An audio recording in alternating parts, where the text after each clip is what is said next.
Paris, 14 avril 2016, témoignage de Monsieur Max Plasek. Bonjour monsieur. Bonjour. Pourriez-vous nous dire où et quand vous êtes né, s'il vous plaît? Je suis né le 28 juin 1935 à Hussiny-Godebranche, Meurthe-et-Moselle. Comment s'appelaient vos parents? Mon père s'appelait évidemment Plasek et ma mère Schmoul. Et ils se sont connus en France ou... Ils se sont connus en France, je pense. Et leur famille était de quelle origine, de quel pays? Pologne, tous les deux. Vous aviez eu des frères et sœurs? Des frères, oui, j'ai un frère. J'ai un frère. Et donc vous avez grandi dans l'Est jusqu'à la déclaration de la guerre? Non, à l'âge de 4 ans, je pense, je suis venu à Paris. C'est-à-dire qu'en 1939, je pense. Mon père a été prisonnier de guerre et ma mère avait une sœur à Paris qui nous a fait venir d'Usiny-Côte-Branche à Paris. Donc juste avant l'arrivée des Allemands? Non, non, pas du tout. Mm. Pendant l'époque des Allemands. Alors eux, ma tante, si vous voulez, elle est partie à Lyon. C'était, il y avait pas rien, ça se passait pas. C'était la zone libre, je pense. Voilà. Et puis nous, on dormait chez eux. Ils nous avaient donné leur appartement, qui était dans le 18e. Et là vous étiez donc tout petit. Qu'est-ce que vous avez comme souvenir quotidien, on va dire, de ces années? Bah, mes souvenirs, si vous voulez, puisque j'ai été déporté, j'avais 8 ans, mais avant, mes souvenirs, c'est que j'allais à l'école, mais j'allais à l'école rue de la Guadeloupe, mais j'avais pas le droit d'aller, j'avais porté l'étoile, j'avais pas le droit d'aller ni au cinéma, ni dans les squares surtout, voilà. Et je me souviens que l'institutrice, elle prenait notre blouson où il y avait l'étoile et on y allait quand même. Et à l'école, avec vos petits camarades? Mais j'ai pas de souvenir. Je pense qu'il n'y avait pas de problème. Je pense qu'il n'y avait pas de problème. Et l'existence de vos parents pendant ces années-là? Ben, mon père était déjà prisonnier de guerre. Et bien, ma mère, comme elle n'avait pas de métier, je pense que, à mes souvenirs, je pense que c'était rue Pajol, il y avait une gare, il y avait des Allemands là. Je crois qu'elle faisait, elle leur lavait des chemises ou des choses comme ça. Je crois, si les souvenirs sont exacts. Mais Et, c'est tout, ça se passait tranquillement. et votre père, Prisonnier de guerre, votre mère avait des nouvelles? je sais pas. Je sais pas. Un problème, on leur posait pas de questions. Même après la guerre, mon père, jamais je lui demandais. Alors que je regrette, en fait.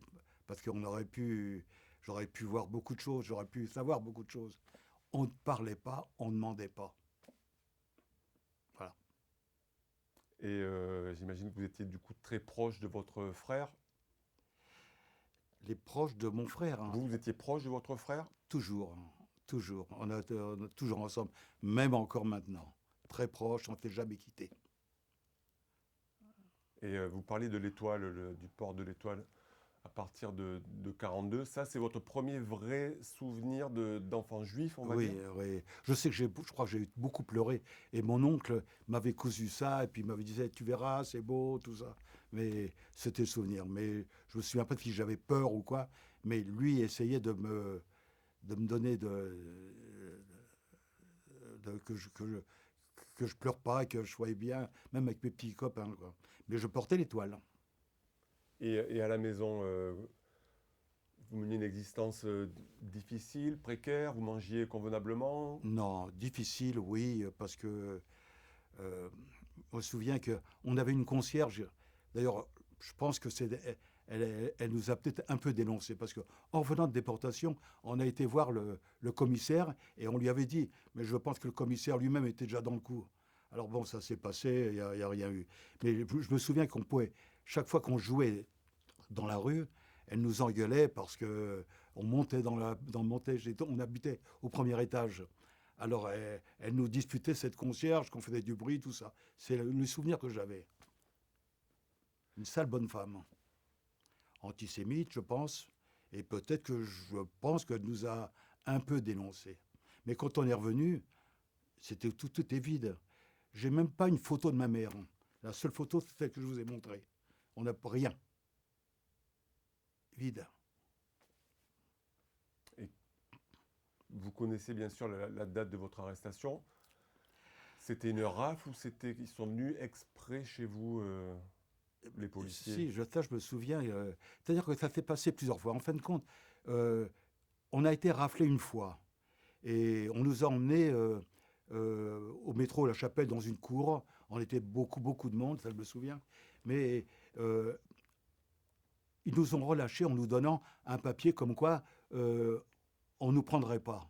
Comme mon père était prisonnier de guerre, on ne nous prendrait pas. Ça fait qu'avec ce papier-là, ma mère, elle se croyait que c'est fini. Elle resterait là.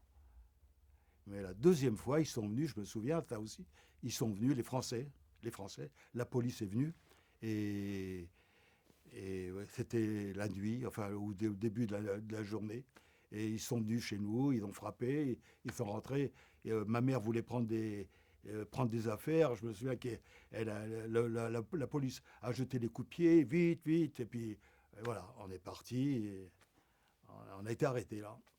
Il y avait ma mère, mon frère et moi. Donc dans votre immeuble, ils n'ont pris que vous. Ils venaient chercher Non, vous. il y en a eu beaucoup. Ils ont fait tout le Mais quartier. ce Voilà, il y en a jour-là, beaucoup. ce Ils jour-là, nous ont emmenés au commissariat. Du commissariat, on est parti. euh, je pense, hein, ça, j'ai aucune mémoire là-dessus. Mais je pense qu'ils nous ont emmenés à Drancy, tout de suite. mais c'était une rafle dans tout le quartier. C'était une rafle dans tout le quartier, oui. C'était une rafle. Et je pense que c'est une rafle dans Paris parce qu'on s'est retrouvé beaucoup. C'était beaucoup de femmes de prisonniers de guerre. On s'est retrouvé à Drancy, beaucoup de femmes de prisonniers de guerre. Et ce qu'ils nous disaient, enfin je l'ai su après, on était fait pour être échangés contre des Allemands au départ. Ça, je l'ai appris dans les livres.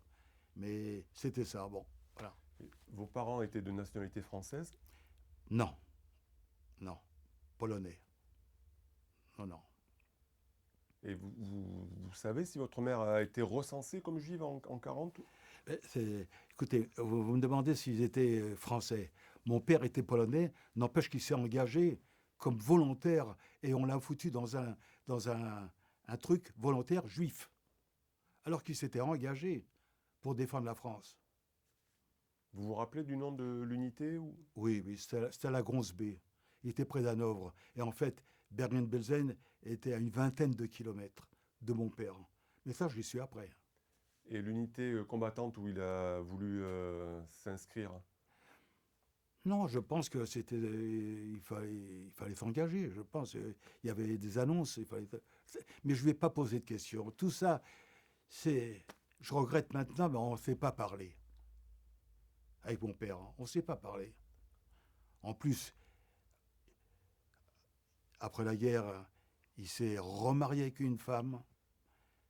C'était ma belle-mère. Je n'ai pas vous voyez, je ne l'ai pas tutoyé, je n'ai jamais dit maman. Donc du coup, vos souvenirs, vous, d'enfant, de cette période, sont nécessairement peu nombreux. C'est des flashs. Si j'ai des amis déportés en face de moi qui ont été dans le même camp, et si on en parle, ou je dirais ah oui, ou je dirais je me souviens pas. Voilà. Et le jour, on vous amène à Drancy. Oui. C'est quel jour? Rappelez-le, s'il vous plaît. C'était en février 44. Vous vous rendez compte? Février 44. Paris fait libérer quelques mois après. Et là, vous avez encore l'image de ce camp quand vous y arrivez? Ah oui, à Drancy, oui. Et puis en fait, alors c'est pareil, oui, je me souviens, mais c'est pareil, je suis retourné à Drancy. Et ça n'a pas changé. Et on a fait un film sur Drancy, la Shoah.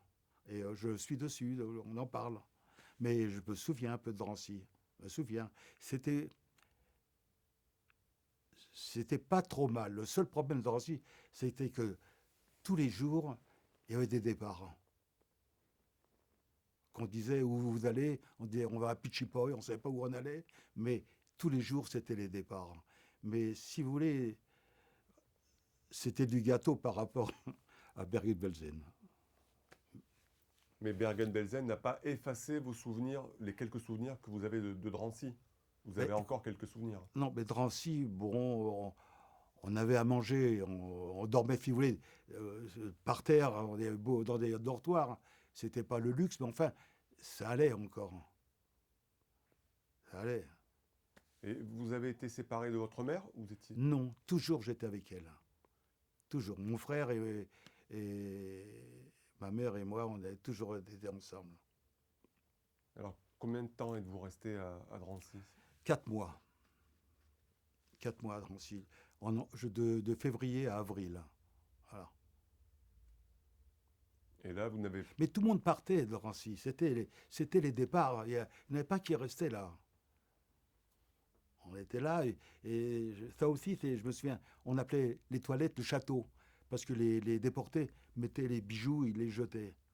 Parce que dès qu'on arrivait, il fallait donner l'argent qu'on avait. Et beaucoup jetaient leurs bijoux, on appelait ça le château. Et pendant ces 4 mois, compte tenu de ces départs, vous vous êtes fait des copains?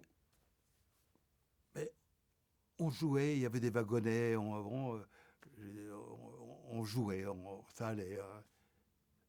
Je n'ai pas un souvenir de me plaindre aussi. Bon, c'est vrai qu'on était...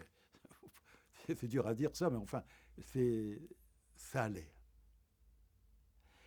Si ma mère était là, peut-être qu'elle dirait le contraire. Mais moi, j'étais un enfant. On s'amusait, on jouait.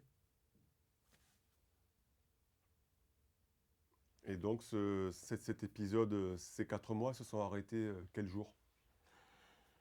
C'était en février, alors je l'ai dit en avril. Voilà, en avril, on est parti. La date n'est pas exacte, je ne sais pas, mais avril. Mais on est parti pour Bergen-Belsen. Voilà. Toutes les femmes de prisonniers de guerre, on est parti. Et ce jour-là, précisément, vous vous en rappelez, Non, du départ lui-même? non, L'embarquement?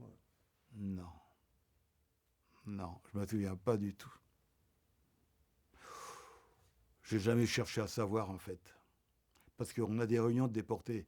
On pourrait en parler, mais j'ai jamais cherché. Mais si vous voulez, le souvenir même de la gare, je ne me rappelle même pas. Et par contre, l'arrivée ou le voyage? Même le voyage. Et pourtant, d'après ce que j'ai compris, on était dans des wagons à bestiaux et qu'on était debout, sans toilette, sans rien. Ça a duré 2 jours. D'après ce que, d'après ce que des déportés, dans les réunions, on en parlait. Mais moi, personnellement, j'ai pas ce souvenir.